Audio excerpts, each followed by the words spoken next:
Greetings, people of the interwebs, Jake here, and in this video I'm going to be talking about the deal that Amazon recently closed with the Tolkien estate to develop a Lord of the Rings TV series. Now, this isn't going to be a retelling of the Lord of the Rings trilogy, which I think is the best way of going about it, because even though I wouldn't have been opposed to basically a retelling of the trilogy, especially in TV form, I think they would have been able to stay closer to the books.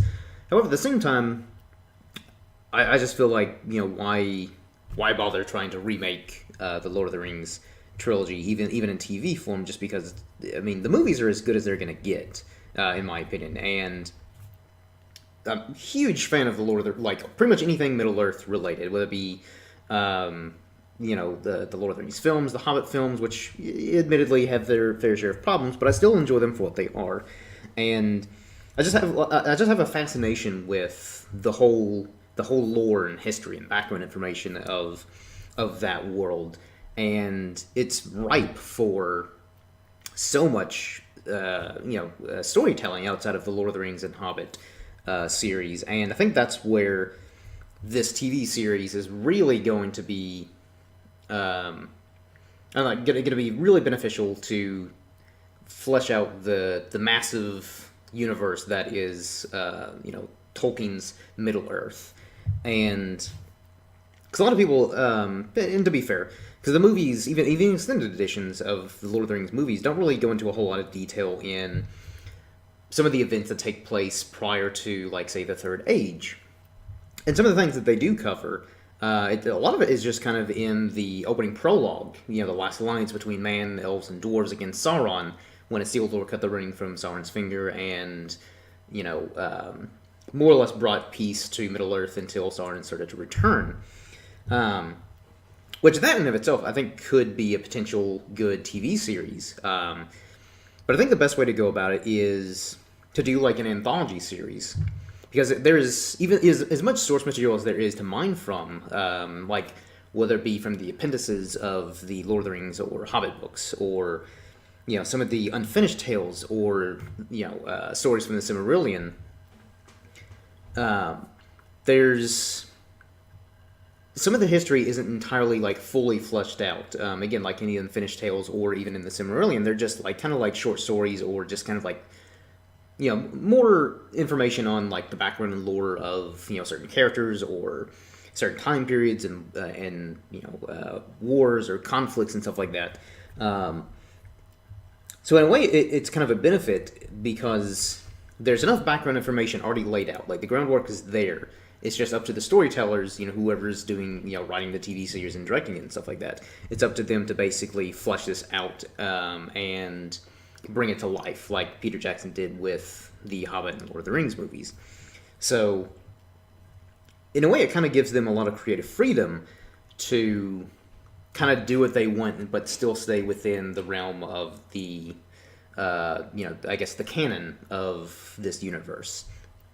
And although that could honestly go either way, because I think if Amazon are just developing this series just to compete with Game of Thrones, then, because honestly, as excited as I am to get more Lord of the Rings anything in the media, because often there are times where I'm just spending, sometimes like an hour or so just watching YouTube videos, or doing, just looking up random things online about the lore and background information on Lord of the Rings, whether it's to refresh my memory on things that maybe I forgot about while reading the books, or just kind of new things that I just didn't know. So obviously, I'm down for anything Lord of the Rings related. But like I was saying, though, with an anthology series, I think that'd be the best way of going about this, because as much source material that's out there to be mined for, again, potentially great television, a lot of the stories, again, are either unfinished or they're just kind of very short, so it'd be hard to stretch those, like some of these stories out for, say, 5 seasons or something like that. There are a few, like, events where I think if they, like, in the world that I think they could maybe like at most stretch out to like say 3 seasons, so long as like the seasons are relatively short though. But even so, I'd be a little apprehensive just because I don't want them to kind of do what they did with The Hobbit, where they take one book and stretch it into 3 films. Because even though I appreciate, again, just showing more of Middle Earth, like, in The Hobbit they explore, Erebor, and they explore more of the North. Whereas the Lord of the Rings trilogy mostly focused on, the West and a little bit towards the South, like with, South Gondor and, Mordor. So that's something that I think could go either way. It kind of just depends on what stories they're taking, and or events. Because they could easily do like an entire, like say 3-season arc on basically like Melkor, which for those of you who don't know, Melkor was the first Dark Lord, or later named Morgoth, once he became the fallen Maiar. So basically, Melkor is like the Satan of the Lord of the Rings universe. He was actually one of the 13 Ainur, basically these high-level angelic figures, who helped bring life into, basically bring anything into creation. Because Eru Ilúvatar is the god of all gods, the chief deity in this universe. And so the other Ainur, each had their kind of specific roles, just like in any kind of, pantheon of deities. This person's the god of so-and-so, this person's the god of such and such. But Melkor was actually kind of, he wanted to kind of do his own thing. So he actually was the one responsible for bringing, like, kind of, basically anything bad or negative into the world. That's all Melkor. So obviously once the other Ainur and Eru found out about him, and his mischief, they basically banished him. So, that's when he started, he went to Middle Earth, and, he started kind of building his own, creations of evil. Like, he started capturing elves and men and stuff like that, torturing them, mutilating them, and creating the orcs. He created the trolls as a mockery of the Ents. So basically just kind of the vile creatures, like, the giant spiders and all that stuff. That's basically all Melkor, some with the Balrogs. So they could easily do, like, say, a 3-season arc of Melkor's kind of rise to power. Starting with, say, like, the creation of Arda, which is the world of all things Middle-earth. Because Middle-earth is just a small portion of the world. So they could easily do, like, say, the first season, or not even the entire first season, but, like, the first few episodes could just deal with the mythology of, like, the different deities. Eru creating life and all that stuff, and then Melkor turning against him. And so basically, that could be the whole first season, is like, dealing with that, and then Melkor starting to build his army and, wage war against the Einar and the Valar, which the Valar are lesser, angelic figures, basically. And raging war with, like, the men, the elves, and dwarves, and all that stuff. And then, the second season could be, say, like the War of Wrath, or, again, like when the elves are first kind of settling in Middle-earth, when the men and basically the free people of Middle-earth are first kind of like settling and, starting wars with Melkor, like far in the north, before, the kingdom of Gondor or Rohan or Arnor and all that stuff. And then, because, again, there's a lot of fascinating stuff just in, like, say, the First Age that they could easily do, several seasons, whether it be, again, like, just little anthology seasons on, say, like, just the creation of the world, the War of Wrath, or the War for the Jewel. All this stuff they could easily do, like, say, and some of them could probably just be, like, miniseries, like, say, maybe 6 episodes. Then others, I think, could actually go, like, a lot longer. And then, like, say, the third and final season to the whole, I guess, for lack of a better word, Melkor trilogy. Could be the fall of Melkor, where he is defeated, and then his lieutenant, Sauron, who is actually, much like Gandalf or the other wizards, the Istari, they were Valar, so angelic figures, but he corrupted Sauron along with a few others, and that's more or less how the Balrogs came into being. They were fallen Maiar that Melkor corrupted, and they became all evil and fiery and demon-looking. So the third season could basically be the fall of Melkor and then the rise of Sauron. Because again, Sauron was the second Dark Lord. Melkor was the big bad of this whole universe, and was far more powerful than Sauron could ever be. And then, of course, if they were to continue this, they could do another season, say, on the rise of Sauron and his wars with the people of Middle Earth.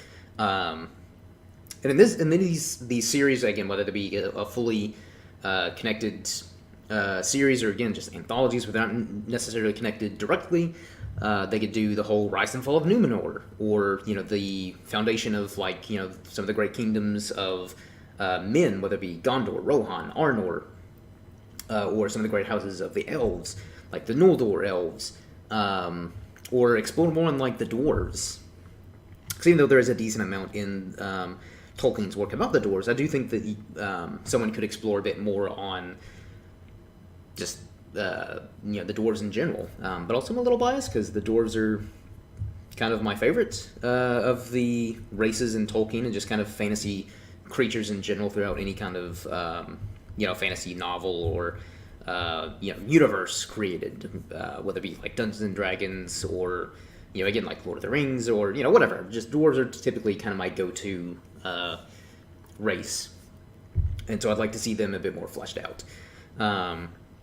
So there's tons of stuff that they can do that I think would just really enrich the world, not just for the fans such as myself, where I'd just be salivating at the thought of them doing a series about the War of Wrath or something like that. But they can even do something like the Children of Hurin, which is a much darker tale than compared to say Lord of the Rings or The Hobbit, where they're a bit more so The Hobbit, because The Hobbit was more of a whimsical, lighthearted story that Tolkien wrote for his children. So it's more or less a children's story, and then of course Lord of the Rings was a lot more complex, but still overall, relatively lighthearted. There are definitely some darker moments, but nothing too dark and gritty to, I don't know, to where it'd be inaccessible to pretty much people of all ages, more or less. I think Children of Hurin would definitely, it would still be relatively accessible to most people, but I think it would definitely be more I would say more targeted towards an older teens into younger adults, say in their 20s or something like that. Would probably be more the target demographic there, or they could tell the story of Beren and Luthien, which that one admittedly I think could just be a mini series, say 5 or 6 episodes or something like that. But even still, there's just so much they can do with the world of that Tolkien created, to where again they have so many options to do miniseries. Limited series where say they only do a couple seasons or something like that, or I don't know. So as excited as I am, I'm a little apprehensive just because even with all this potential creative freedom that they would have, it still does worry me that they would just kind of I don't know, because I feel like if they do start developing these shows, because again I think they could easily do multiple shows. I would like the people to be passionate or at least knowledgeable about this world, so that way they're not just kind of throwing stuff together that doesn't really fit in this world, whether it be canonical errors or just, I don't know, maybe tone, maybe, I don't know. So I guess that's the thing that, again, all this stuff could be great, as long as it's executed properly. And even though I like the Hobbit movies well enough, I will admit that they weren't executed as well as they could have been. So I don't want it to be like that, where the Hobbit movies just, you could kind of feel that it's this didn't need to be 3 movies. So hopefully that's not what they do. They take their time, they put a lot of effort. Because again, this will be the most expensive show ever, even more expensive than Game of Thrones. But I think you would need a massive budget to tell a lot of these stories, because I wouldn't want it to be I wouldn't want them to cheap out and do way too much CGI, and even though TV budgets have gotten a lot better, and especially with some of their special effects have gotten significantly better, it's still there's certain things that I don't know, are kind of may not work that well in a TV budget unless they pretty much fully commit and put as much effort into it as they can. Like obviously they can't have a Lord of the Rings size budget for this show, but I think as long as they have a reasonable size budget, then even like some of the more epic, grander battle sequences or creatures and stuff like that, I think they can still make them look good enough for a TV show budget. So it's more. I think it'll come down more to like the execution of this series or series. I imagine they'll probably just start with one series, test the water, see how it goes, and then they might do more spin-offs. Because it's more or less that's really the only information we have is that this is going to be a prequel to Lord of the Rings and The Hobbit. So, again, logically, I would think, start from the beginning with the first age and work your way up to the third age. Hell, you can even do stuff from the fourth era, which is, after the War of the Ring, in which, Sauron is defeated, the ring's thrown into Mount Doom. Even though there's less information in this time period, I think there's still enough. There's enough information to where you could go off of and maybe do a few stories, like not extensive, or at least I wouldn't want a whole lot of information to go too far into the future. Because there is still like some conflicts after the the War of the Ring with the Easterlings and the people of Harad. And then, of course, some of the remnants of Sauron's army, like the orcs and trolls and stuff like that. So, that's stuff that I think they could explore if they wanted to. But I definitely think their best bet is to go with stuff from, like, again, the first era, second era, and early third era, obviously before the events of The Hobbit and Lord of the Rings. So, yeah, those are just my little thoughts on this TV series that's going to be happening sometime in the near future. Because, again, I'm not sure if I've really talked about it a whole lot here on the channel, but yeah, I'm a pretty big fan of Lord of the Rings and just anything Lord of the Rings related.